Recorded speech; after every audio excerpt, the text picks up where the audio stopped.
चला, हॅलो आणि नमस्कार विद्यार्थी मित्रांनो. रिझर्व्ह बँक ऑफ इंडियाचं जे नोटिफिकेशन आहे असिस्टंटचं हे आउट झालेलं आहे आणि खूप चांगल्या मोठ्या व्हॅकन्सीज आपल्याला या असलेल्या भरतीमध्ये आपल्याला दिसतायत. त्यामुळे याचं इत्थंभूत नोटिफिकेशन सुरू करण्यापूर्वी अल्फा कोचिंगच्या बाबतीत ज्या नवीन बॅचेस चालू होणार आहेत त्याच्या बाबतीत पटकन एका मिनिटात सांगतो आणि लगेचच पुढे जातो.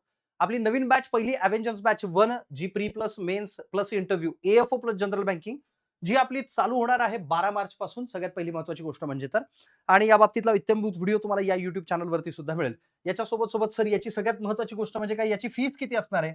फक्त आणि फक्त ₹8,000 ठीक? बरं याचा व्हिडिओ तुम्हाला येईल. त्याच्या सोबत सर जनरल बँकिंगची जी बॅच चालू होणार आहे अव्हेंजर्स बॅच 1 जनरल बँकिंगसाठी म्हणजे ज्याच्यामध्ये तुम्हाला क्वांट रिझनिंग, इंग्लिश या सगळ्या गोष्टी मिळतील. तर याच्यामध्ये तुम्हाला ह्याची फीस फक्त आणि फक्त ₹6,000 असणार आहे. बरं त्याच्या सोबत सर दर्जाची जी बॅच चालू होणार आहे दर्जा प्रो बॅच तर दर्जा प्रो बॅच जी आपली ही 25 फेब्रुवारी पासून चालू होणार आहे आणि सगळ्यात महत्वाची गोष्ट म्हणजे काय की दर्जा च्या आधी आपण सध्या युट्यूब चॅनलवरती प्री बुस्टर सिरीज चालू केलेली ज्या विद्यार्थ्यांना मेन्ससाठी अडचण येते. बरं सगळ्यात विशेष महत्वाची गोष्ट म्हणजे काय प्री बुस्टर सिरीज जी आहे ना ती सेम प्री बुस्टर सिरीज तुम्हाला रिझर्व्ह बँक ऑफ इंडियाच्या असिस्टंट पदासाठी असणाऱ्या भरतीसाठी सुद्धा कामात पडणार आहे. त्यामुळे ती सुद्धा या युट्यूब चॅनलवरती सध्या इंग्लिश ड्राईव्ह या युट्यूब चॅनलवरती चालू आहे. लवकरच तुम्हाला अल्फा कोचिंग या युट्यूब चॅनलवरती सुद्धा ती दिसेल. ओके. बरं आता दर्जा मेन्स प्रो बॅच ही 25 तारखेपासून चालू होणार आहे. याची अनाउन्समेंट सुद्धा एक वेगळा व्हिडिओ या युट्यूब चॅनलवरती येईल. वेगळी दर्जा मेन्स बॅचमध्ये सर मला स्पेशल रिझनिंग पाहिजे, त्याच्यासोबत नाही सर मला स्पेशल क्वांट पाहिजे, हे सुद्धा आहे आणि याच्यासोबत नाही सर मला स्पेशल इंग्लिशची वेगळी बॅच पाहिजे मेन्ससाठी लेव्हलची. मेन्स लेव्हलची ती सुद्धा तुम्हाला या ठिकाणी अवेलेबल करून देण्यात येणार आहे. बरं आता येऊयात सगळ्यात मूळ मुद्द्यावरती. ते म्हणजे काय रिझर्व्ह बँक ऑफ इंडियामध्ये असिस्टंट पदासाठी रिक्रुटमेंट 2025-26चं जे नोटिफिकेशन आहे ते या ठिकाणी आलेलं आहे आणि या नोटिफिकेशनची इत्थंभूत माहिती तुम्हाला या व्हिडिओमध्ये पाहायला मिळेल. चला करूया सुरुवात without wasting any time. So रिक्रुटमेंटचा पहिल्यांदा एकदा ओव्हरव्ह्यू आपण घेऊयात. ओव्हरव्ह्यू म्हणजे सर टोटल जागा किती आहेत? रिझर्व्ह बँक ऑफ इंडियामध्ये बघा व्हिडिओ शेवटपर्यंत पहा. नक्कीच काहीतरी नवीन माहिती सुद्धा तुम्हाला या ठिकाणी पाहायला मिळेल. रिझर्व्ह बँक ऑफ इंडियामध्ये रिक्रुटमेंटचा ओव्हरव्ह्यू पाहायला गेलं तर आपण 650 टोटल पोस्ट आपल्याला या ठिकाणी दिसतील. ऑर्गनायझेशन कोणतं आहे? तर रिझर्व्ह बँक ऑफ इंडिया बरोबर आहे का? बँकर्स बँक आपण त्याला म्हणतो. पोस्टचं नाव काय? असिस्टंट. जॉब लोकेशन ही झोननुसार कारण मी तुम्हाला झोन सुद्धा त्या पद्धतीने तुम्हाला या ठिकाणी मी दाखवेल. तर झोननुसार तुमचं जॉब लोकेशन ते अक्रॉस द इंडिया तुम्ही कोणता झोन चूज करता तिथं तुमचं जॉब लोकेशन असणार आहे. सिलेक्शन मेथड कशी आहे sir? Pre examination, mains examination आणि त्याच्यानंतर एलपीटी म्हणजे लँग्वेज प्रोफिशियन्सी टेस्ट. म्हणजे याचा अर्थ काय ज्या भागातून तुम्ही तो फॉर्म भरणार आहेत त्या भागामध्ये साधारणतः त्या भागाची भाषा जसं आता महाराष्ट्रातले विद्यार्थी मुंबई असेल किंवा नागपूर असेल या दोन ठिकाणाहून ज्यावेळेस फॉर्म भरतात त्यावेळेस त्या विद्यार्थ्यांना मराठी/हिंदी येणं हे सक्तीचं असणार आहे. बरं याच्याच बाबतीत मग एलपीटी घेतली जाते ती कशी हे पुढे पण पाहणार आहोत आपण. वेबसाईट www.rbi.org.in इथे या संकेतस्थळावरती हे सगळं परिपत्रक जे आहे ते पब्लिश करण्यात आलेलं आहे. येऊयात एकेका गोष्टीवरती टप्प्याटप्प्याने पाहूयात. काही महत्त्वाच्या गोष्टी सर टाईमलाईनच्या बाबतीत थोडक्यात एकदा व्यवस्थित पद्धतीने आम्हाला सांगा. सगळ्यात पहिलं ॲप्लिकेशन विंडो कधी स्टार्ट होणार आहे? 16 फेब्रुवारी पासून ॲप्लिकेशन विंडो आपली स्टार्ट होतीये. सर बंद कधी होणार आहे? 8 मार्च पर्यंत. मी पुन्हा सांगतोय 8 मार्च ही फॉर्म भरण्याची शेवटची तारीख असणार आहे रिझर्व्ह बँक ऑफ इंडियाची. सर पेमेंट फीस 16 फेब्रुवारी पासून तुम्ही पेमेंट करू शकता ते 8 फेब्रुवारी हे लास्ट डेट असणार आहे पेमेंटची. ठीक आहे? म्हणजे याचा अर्थ काय आजपासूनच ज्या दिवशी मी हा व्हिडिओ टाकतोय त्या दिवशीपासूनच साधारणतः आपल्या असलेल्या फॉर्म जे आहेत हे चालू झालेले आहेत आणि याची एंड डेट काय 8 मार्च हे व्यवस्थित लक्षात ठेवा आणि अशा अपॉर्च्युनिटीज पुन्हा येणार नाहीत. त्यामुळे ही अपॉर्च्युनिटी ग्रॅब करायला विसरू नका. सर प्री एक्झामिनेशन कधी आहे? तर प्री एक्झामिनेशन ही 11 एप्रिलला असणार आहे आणि मेन्स एक्झामिनेशन ही असणार आहे 7 जून 2026ला. पण सगळ्यात महत्त्वाची गोष्ट म्हणजे काय रिझर्व्ह बँक ऑफ इंडियाने या सगळ्या गोष्टीमध्ये खाली एक नोट सुद्धा दिलेली आहे की बँक रिझर्व्ह त्याचे जे बँकेकडे राईट्स रिझर्व्ह असतील फारच इमर्जन्सी झाली तर डेट मागे पुढे करण्याची बट 99.99% केसमध्ये ह्या डेट कधी मागे पुढे होणार नाहीत. त्यामुळे हे पक्क लक्षात ठेवा. 11 एप्रिल 2026 या दिवशी प्री एक्झामिनेशन आणि मेन्स एक्झामिनेशन असणार आहे 7 जून 2026ला. तयारीला लागा कारण पुढे मी पॅटर्न सुद्धा लवकरच तुम्हाला सांगेल. सर सगळ्यात महत्त्वाची गोष्ट म्हणजे काय की ह्या परीक्षा देण्यासाठी काही तर मोटिवेशन पाहिजे ना. मग मोटिवेशन हे लिहून ठेवलं की मोटिवेशन आहे. एवढं लिहून जरी ठेवलं तरी मोटिवेशन आहे का? कारण ₹58,514 फक्त ज्याचा बेसिक पे पहिल्यांदाच जर पाहिला ₹29,000 दर महिन्याला बेसिक पे वेगळा असतो. बरोबर आहे का? आणि ग्रॉस पे वेगळा असतं. बेसिक पे वरती आपल्याला बाकीच्या टी वगैरे ह्या सगळ्या गोष्टी मिळतात. म्हणजे काय सर बेसिक पे हा जवळपास 29,000 पर मंथ. त्याच्यानंतर पे स्केल स्टार्टिंग फ्रॉम 20,700 ते 55,700 प्लस इन्क्रिमेंट वेगळं दरवर्षी. पर्क्स काय मिळतील? डीए मिळतो, हाऊस रेंट अलाउन्स मिळतं, सिटी कंपेन्सेटरी अलाउन्स मिळतो, ट्रान्सपोर्ट अलाउन्स मिळतो, ह्या सगळ्या गोष्टी ऍड होतात आणि 58,514 प्लस अजून वेगळे पर्क्स अशा हिशोबाने तुम्हाला या ठिकाणी सॅलरी मिळते. सो सॅलरी अत्यंत चांगली आहे असिस्टंटच्या हिशोबाने. डोक्याला हेडेक कमी, सॅलरी जास्त, निवांत नोकरी पाहिजे सर अशा पद्धतीने जर विचार केला तर हे तुम्हाला आरबीआय असिस्टंट याच्यासारखी दुसरी पोस्टच नाही राव. बरं, पुढे जाऊयात आपण आता थोडंसं. इलिजिबिलिटी क्रायटेरिया काय सर, ते तर फार महत्वाचं आहे की बाबा सर मी इलिजिबल आहे किंवा नाही आहे, बरोबर आहे का? तर या पद्धतीने जर सांगायचं झालं तर नंबर 1 जवळपास 1 फेब्रुवारी 2026 ही तारीख लक्षात ठेवा आणि त्याच हिशोबाने आपल्याला इलिजिबिलिटी क्रायटेरिया पाहायचा आहे. इलिजिबिलिटी क्रायटेरियामध्ये जर आपण सगळ्यात पहिल्यांदा पाहिलं, वयोमर्यादा किमान म्हणजे कमीत कमी 20 वय असायला पाहिजे आणि जास्तीत जास्त वय 28 असायला पाहिजे. ही वयोमर्यादा या ठिकाणी reserve bank of India assistant पदासाठी आपल्याला दिसते. Number 2 sir SC ST category असेल तर +5 म्हणजे 33 वयोगटापर्यंत चालेल. वय वर्ष 33 पर्यंत चालतं. ओबीसी असेल तर +3 ची रिलॅक्सेशन मिळते. 31 वय असेल तोपर्यंत भरता येतो. पीडब्ल्यूडी कॅन्डिडेट असतील, बरोबर आहे का? जनरल साठी 10+ वर्ष, ओबीसी साठी 13+ वर्ष आणि एससी एसटी साठी 15+ वर्ष. जर तुम्ही पीडब्ल्यूडी कॅन्डिडेट असाल तर.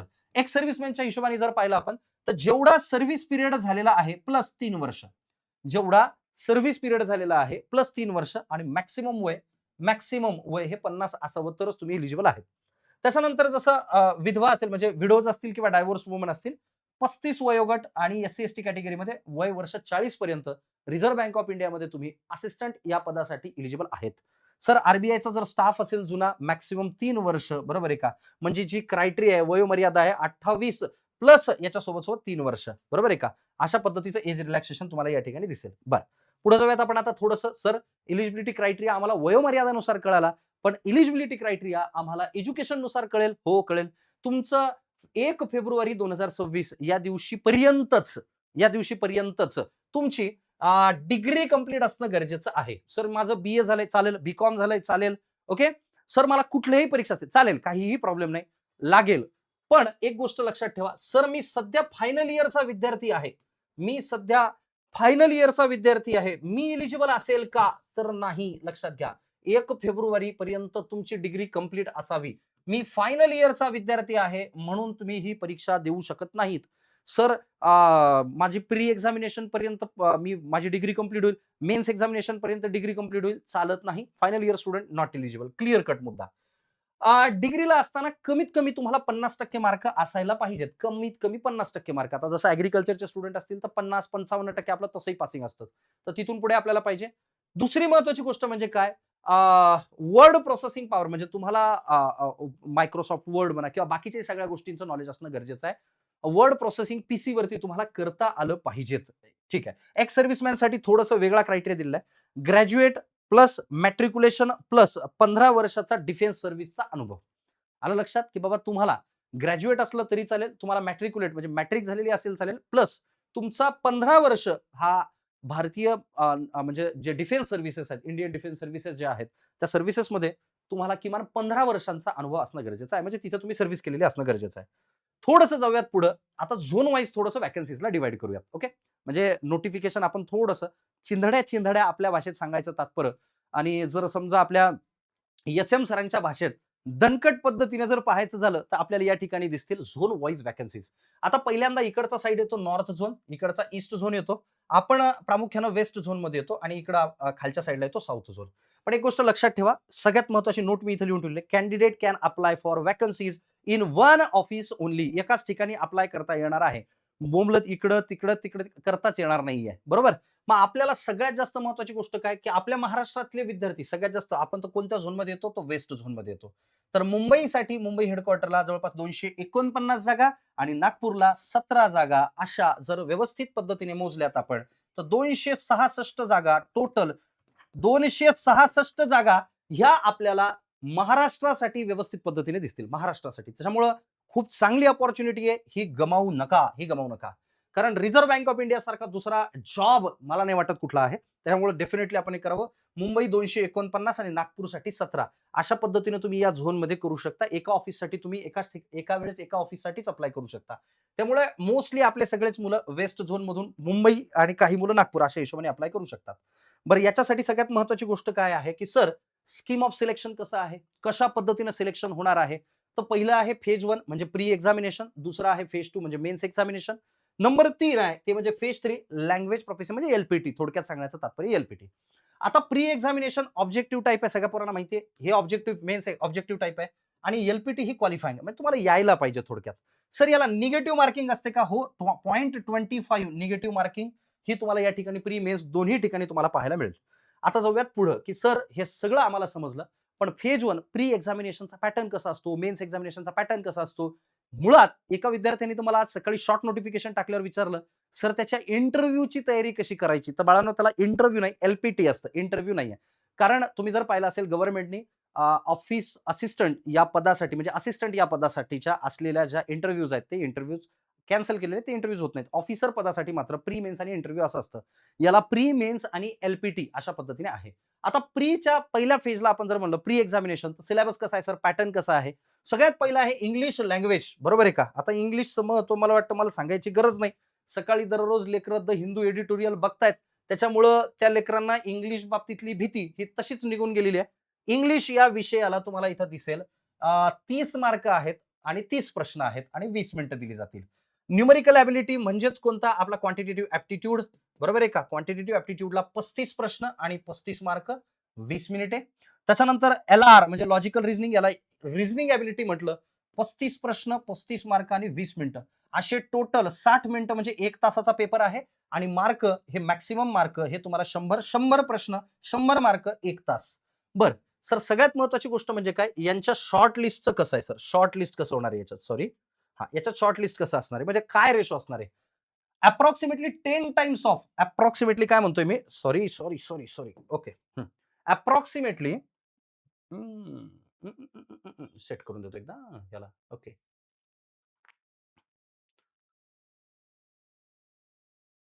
हो, हो, हो, हो. हां, ठीक आहे. It's okay. चला. अप्रॉक्सिमेटली सर 10 टाइम्स ऑफ म्हणजे 10 पटीनं व्हॅकन्सीजच्या जेवढे लोक असतील तेवढे मेन्ससाठी मल्टिप्लाइड बाय 10 म्हणजे आता सांगण्याचं तात्पर्य 10 times number of vacancies will be shortlisted for the mains. म्हणजे काय की जेवढ्या व्हॅकन्सीज आहेत त्याच्या 10 पट कॅन्डिडेट म्हणजे समजा आता 265 व्हॅकन्सीज असतील मल्टिप्लाइड बाय 10 कॅन्डिडेट्स अशा पद्धतीनं मेन्सला सिलेक्शन होणार आहे. बरोबर आहे का? म्हणजे मेन्सला याचा अर्थ काय? महाराष्ट्रातले किंवा भारतातले ओव्हरऑल 650 व्हॅकन्सीज जर असतील, तर मेन्ससाठी 6,500 विद्यार्थी हे जातील मल्टिप्लाइड बाय 10 अशा हिशोबाने विद्यार्थी मेन्सला जातील. ओके. सर मग मेन्सचा सिलेबस काय ते पण एकदा सांगा. मेन्सला सिलेबस कसा असेल? म्हणजे जेवढ्याही व्हॅकन्सीज आहेत त्याला मल्टिप्लाइड बाय 10 एवढे विद्यार्थी मेन्ससाठी शॉर्टलिस्ट केले जाणार आहेत. बरं. आता फेज 2 मेन्स एक्झामिनेशनच्या बाबतीत जर आपण पाहायला गेला तर मेन्स कशी? आता प्री तर पाहिलं आपण. आता मेन्सला काय इंग्लिश लँग्वेज आहे. बरोबर आहे का? पहिलं तर आहे test of reasoning. Logical reasoning 40 प्रश्न, 40 मार्क, 30 मिनिटे. बरं सर. इंग्लिश 40 प्रश्न, 40 मार्क, 30 मिनिटे. न्यूमेरिकल एबिलिटी म्हणजे क्वांटिटेटिव्ह एप्टिट्यूड 40 प्रश्न, 40 मार्क, 30 मिनिटे. बरं. जनरल अवेअरनेस बरोबर आहे का? जीए हे जवळपास 40 प्रश्न, 40 मार्क, 25 मिनिटं. त्याच्यानंतर कॉम्प्युटर नॉलेज आता मेन्सला इथं तुम्हाला कॉम्प्युटर नॉलेज दिसेल. कॉम्प्युटर नॉलेजला 40 प्रश्न, 40 मार्क आणि 20 मिनिटे. असं 135 मिनिटाची परीक्षा आणि 200 मार्क हे तुम्हाला दिसेल. आता याच्यानंतर याच्या मेरिट बेसिसवरती बरोबर आहे का? Merit ranking is based on the examination किंवा याच्यामध्ये जे विद्यार्थी क्वालिफाय करतील तेच एलपीटीला पुढे एलिजिबल असतील आणि एलिजिबिलिटी एलपीटीला दिल्यानंतर मग आता एलपीटी काय आहे? याला लँग्वेज प्रोफिशियन्सी टेस्ट असं आपण म्हणतो. सगळ्यात पहिली महत्त्वाची गोष्ट ही मॅन्डेटरी आहे, ही कंपल्सरी आहे. ही मॅन्डेटरी आहे, ही कंपल्सरी आहे. मग आता मॅन्डेटरी आहे, कंपल्सरी आहे. पहिली महत्त्वाची गोष्ट कॅन्डिडेटमध्ये कॅन्डिडेटला ही लँग्वेज येणं म्हणजे आता जसं उदाहरणार्थ एखादा कॅन्डिडेट आहे. ठीक आहे. एखादा कॅन्डिडेट आहे. कुठलाही एखादा कॅन्डिडेट असेल सपोज तर अशा वेळेस कुठलाही एखादा कॅन्डिडेट असेल, तर अशा वेळेस साधारणतः तो जो कॅन्डिडेट आहे त्याला त्या स्टेटची म्हणजे आता जसं मी तुम्हाला सांगितलं, की बाबा महाराष्ट्र आहे, मुंबई आहे किंवा आपण जर पाहिलं तर मुंबई किंवा नागपूर या 2 ठिकाणी जे विद्यार्थी अप्लाय करतात त्यांना हिंदी किंवा मराठी दोन्ही कंपल्शन नाही हिंदी किंवा मराठी या दोन्ही लँग्वेज त्यांना यायला पाहिजेत, कंपल्सरी यायला पाहिजेत. बरं, म्हणजे तुम्हाला लिहिता यायला पाहिजेत, तुम्हाला वाचता यायला पाहिजे, किंबहुना तुम्हाला बोलता सुद्धा यायला पाहिजे.